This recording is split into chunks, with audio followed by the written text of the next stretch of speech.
Yang barusan nonton segmen berikutnya, lagi di depan TV gini, what? Tiap pagi Vicky Burky minum pipis? Itu terapi urin. Ya. Dan ini sudah dilakukan sejak 10 tahun Ya, lalu. bersamaan dengan waktu Vicky vegetarian. Oke, Ya, bersama dengan ya. vegetarian. Kenapa waktu itu tahu dari mana? Aku pernah baca sih tentang Iya sama Vicky juga baca, cuma Vicky waktu itu bukan baca di internet tapi Vicky baca buku. Jadi Oke. suatu saat Vicky sedang di airport, tunggu pesawat agak terlambat sedikit ke toko buku, terus ada tulisan terapi air seni. Vicky bilang menarik juga nih. Tapi Vicky belum ngerti waktu itu. Vicky beli, Vicky baca. Ternyata penasaran, Vicky kan kadang-kadang ingin nyobain yang gila-gila gitu ya, seperti Poden gitu yang gila-gila Vicky cobain. Nah, ini kayaknya agak gila juga, maksudnya agak sedikit nggak masuk di akal. Ya udah besok paginya Vicky langsung coba. coba. Dan sekarang 10 tahun ini sudah melakukan itu setiap pagi atau setiap hari gitu ya. Yang dirasakan apa? Jadi manfaatnya sebetulnya untuk Vicky merasa lebih sehat, nggak cepet capek, terus ya jarang terserang penyakit, ya jangan sampai ya, begitu kan sampai hari ini sehat. Terus ya itu merasa lebih, badan juga lebih ringan.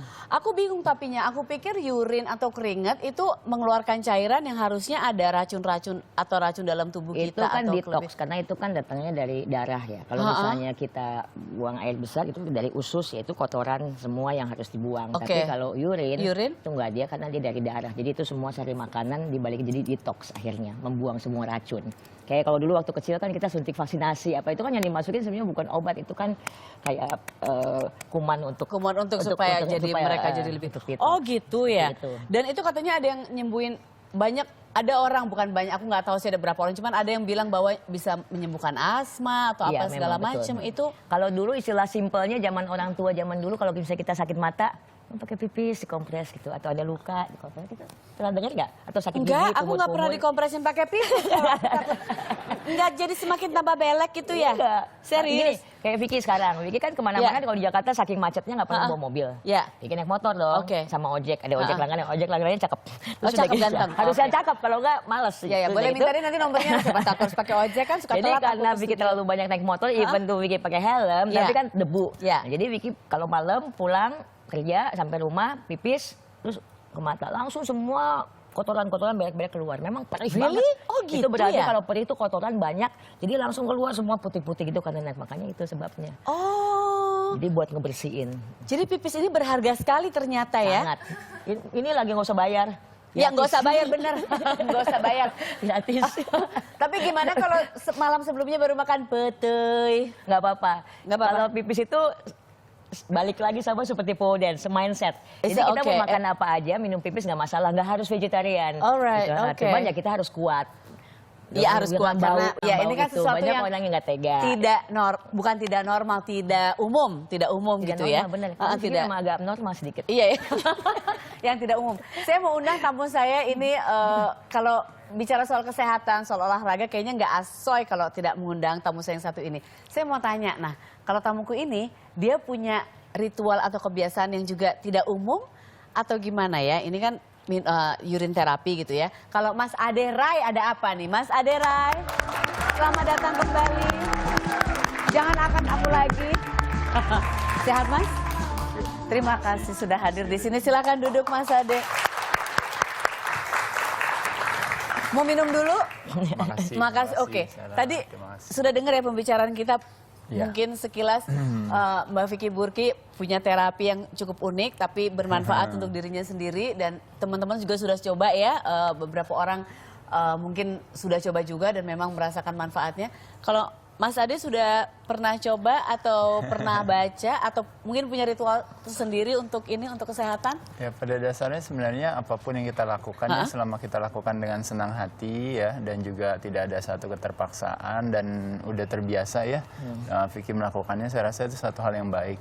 Ada istilah yang mengatakan bahwa sehat tidak menarik selagi masih kita miliki, baru menjadi begitu menarik pada saat dia pergi dari kita. Nah kadang-kadang kita sewenang-wenang dengan kesehatan kita, terutama kalau kita masih muda, makin lebih sewenang-wenang lagi karena kalau istilah orang bilang katanya Tuhan begitu sempurnanya menciptakan tubuh manusia, manusia bisa menciptakan obat bagi dirinya, namun juga bisa menciptakan racun bagi dirinya. Jadi kalau dipikir-pikir kadang-kadang saking canggihnya kalau istilahnya tubuh manusia ini memiliki satu sistem intelijen sendiri di badan. Kita kadang-kadang pola hidupnya udah jelek aja badannya masih bisa kuat. Jadi Mungkin satu hal, poin yang ingin saya sampaikan lebih kepada bahwa nomor satu, kita mesti bersyukur bahwa badan kita tuh sebenarnya kuat ya. Badan kita akan selalu berusaha untuk mengembalikan, itu namanya homeostatis. Intinya sekali lagi ada istilah yang mengatakan juga bahwa mencari sehat pada saat dimana sehat masih kita miliki menjadi mudah dan murah. Mencari sehat pada saat dimana dia pergi dari kita menjadi mahal dan susah. Jadi mahal aja kita belum tentu mampu bayar. Kalaupun mampu bayar, mesti harus berhadapan dengan susahnya. Betul. Sakit ibarat sudah jatuh tertimpa tangga, rasanya tidak enak, harus bayar pula. Yang bayar sesuatu setengah-setengah aja, kita sudah merasa rugi, apalagi sakit. Bahkan yang lebih parah lagi, kadang-kadang waktu kita sakit, ketika kita beli obat atau kita harus bayar sesuatu, kadang kita berani untuk bayar yang lebih mahal lagi. Padahal ada istilah lagi mengatakan bahwa aktivitas yang paling konsumtif adalah bukan pada saat dimana kita membeli barang. Tapi aktivitas yang paling konsumtif adalah ketika kita harus membeli sehat. Jadi orang ketika punya sehat, orang pikir, aduh saya miskin, nggak punya apa-apa. Tapi padahal sehat itu sebenarnya kekayaan sesungguhnya. Di luar sana begitu banyak orang yang, kalau teman-teman tahu, mulai dari rumah sakit, obat, apotik, dan sebagainya, mereka mengeluarkan biaya yang begitu besar. Bukan cuma puluhan ribu, ratusan ribu, jutaan, ratusan juta, bahkan lebih dari ratusan juta, hanya ingin apa? Hanya ingin mendapatkan kesehatan yang teman-teman hari ini dapatkan. Jadi ketika kita dapatkan sehat, kadang kita malah sewenang-wenang dengan sehat. Seenaknya gitu ya. Iya, jadi kalau konsep sederhana sehat itu ibarat sebuah pohon itu memiliki 3 ranting utama. Ranting satu adalah ranting gerak, mau meluangkan waktu buat melakukan aktivitas gerak, olahraga dengan senang hati, bukan dengan susah hati. Yang kedua adalah ranting makan. Mulut kita adalah sumber kesehatan dan sumber kesakitan. Jadi apa yang masuk lewat mulut kita memberikan kesehatan dan kesakitan. Diet itu bukan mengurangi atau membatasi makanan, tapi diet itu adalah mengatur makanan. Jadi kita memilih sumber, penyajian, timing, jadwal yang tepat, dan juga jumlah. Dan yang ketiga, rantingnya adalah istirahatnya yang cukup. Tapi ibarat sebuah pohon, kadang-kadang pohon masih bisa jatuh kalau fondasinya nggak kuat. Fondasi daripada tubuh yang kuat adalah akar yang kuat, yaitu adalah pikiran yang sehat. Cuma uniknya, kembali lagi kadang-kadang bagi manusia suka ketimbang daripada menggunakan pikirannya yang menggunakan dia. Makanya stres jadi penyebab nomor 1 daripada kesehatan dan kesakitan. Nah makanya kenapa istilahnya orang bilang sebenarnya sehat adalah bersahabat dengan pertemanan hati. Sakit adalah bersahabat dengan perlawanan hati. Jadi kadang-kadang penyebab daripada sakit kadang-kadang berawal dari kita sendiri. Hampir 70% disebabkan oleh ulah kita. Diri kita, 30% mungkin dari faktor eksternal. Mungkin itu kira-kira. Waduh, ini tips yang oke banget. Jadi harus laras semuanya ya, supaya kita bisa kuat, bisa sehat. Kita harus laras dan harus ngerti banget. Yang paling penting harus dipahami adalah sehat itu yang paling berharga yang kita miliki. Kesehatan jelas, itu, dan itu yang jelas, paling penting dijaga. Cukup istirahat. Tapi kalau Vicky insom gimana deh? Tuh, udah olahraga tapi sudah sehat, udah ini masih susah tidur. bobo, itu mah ini kali. Ya mungkin lebih kepada asosiasinya aja. Vicky mesti mencari asosiasi yang lebih menguatkan hati untuk tidur itu sesuatu yang menyenangkan. Harus diubah begitu, atau mungkin ini ada pikiran yang ada hubungan dengan hati kali, biar mikirin pacar. Biasa anak muda galau-galau gitu kan. Tapi Vicky nggak bisa tidur aja, tapi bentuknya kayak gini ya. Iya, gimana tidur ya? Ya udahlah, nggak usah tidur terlalu banyak deh. Nanti terlalu sempurna ya, daripada terlalu sempurna. Nah, mumpung ada Mas Ade juga, ini ada beberapa mitos tentang olahraga yang banyak ditanyain sama orang-orang juga. Dan by the way, yang lagi nonton dimanapun kalian berada, bisa telepon ke sini loh. Nanti ada, kalau ada pertanyaan bisa dijawab langsung sama Mas Ade Rai sama Mbak Vicky Burki ya. Tapi sekarang aku mau tanya dulu, ini ada mitos nih, katanya sit up atau rajin sit up itu sudah pasti akan mengecilkan perut. Aku tuh kalau di gym suka sit up juga, tapi ya kecil-kecil nggak kecil gitu deh Mas. Kalau ditutupin mah kecil. Sekarang kelihatan seolah-olah. Jadi itu gimana tuh? Ya, sit up berguna pada dasarnya. Jadi kalau ditanya bagus gak bagus, sit up bagian daripada aktivitas pengencangan otot perut. Otot perut adalah bagian daripada aktivitas otot secara keseluruhan. Otot secara keseluruhan terbagi atas 2 utama, yaitu otot rangka sama otot jantung. Nah makanya cardio exercise dan pengencangan otot mesti dikombinasikan. Jadi sit up salah satunya, kenapa tidak? sit up tuh salah satunya ya. Iya, boleh. Tapi tetap harus pakai kardio ya. Tetap Iya. harus Bisa di sit up tiba-tiba kecil sendiri Iya, ya. dan kalau asupan sit- makanan juga Ya, pasti penting banget ya. ya. Kalau sit up adalah hubungannya dengan otot rangka, mengencangkan. Sedangkan kalau cardio exercise dengan otot jantung, Oke. melatih kekuatan otot Kekuatan. jantung. Cuma salah pahamnya kadang-kadang orang ingin melatih otot rangka, latihannya otot jantung.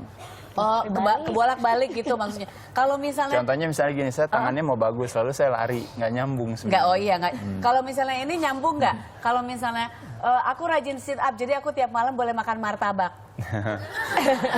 Nah, itu Sebenarnya gimana? bukan nggak boleh, tapi kecepatan mulut masuk dengan kecepatan badan membakar, biasanya kecepatan apa yang masuk lewat mulut itu lebih tinggi. Sebagai contoh misalnya martabak, kandungan kalorinya misalnya anggap aja 1000. 1 menit kita cuma membakar 5 kalori. Kalau kita olahraga maksimal udah loncat-loncatan bisa kayak Mbak Vicky, itu bisa sampai 10 kalori. 1 jam kita membakar 300 sampai 600 kalori. Jadi kesimpulannya kalau seandainya 3 kita jam mesti harus satu habisin martabak. satu martabak kita yang lebih daripada ribuan kalori itu tadi, jadi kita ngutangnya kebanyakan. Oh, iya, iya. Nah, salah satu cara yang paling gampang untuk menciptakan mesin pembakar lemak di dalam tubuh kita adalah dengan melakukan aktivitas pengencangan otot. Nah, Oke. itu yang dilakukan oleh Mbak Vicky, makanya nanti badannya. Makanya begini, setiap hari ada latihan sit up dulu sebelum ngapa-ngapain? Di dalam kelas. Di dalam Di dalam kelas kelas itu ada. udah pasti Di ada. dalam Makan kelas ada. martabak semalam berapa banyak? Ya, makanya banyak. Oh, makanya Bisa banyak. satu dus.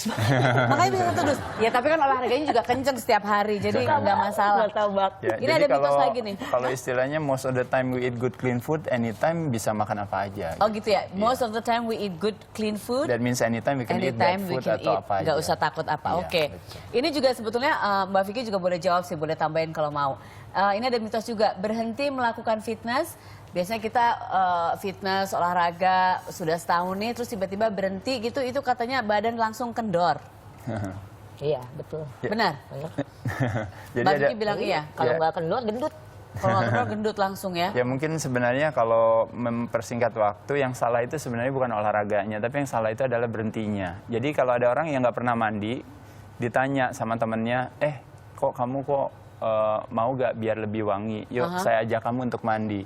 Tapi di pertanyaan dia adalah gini, tapi nanti kalau saya berhenti mandi, ntar saya bau dong.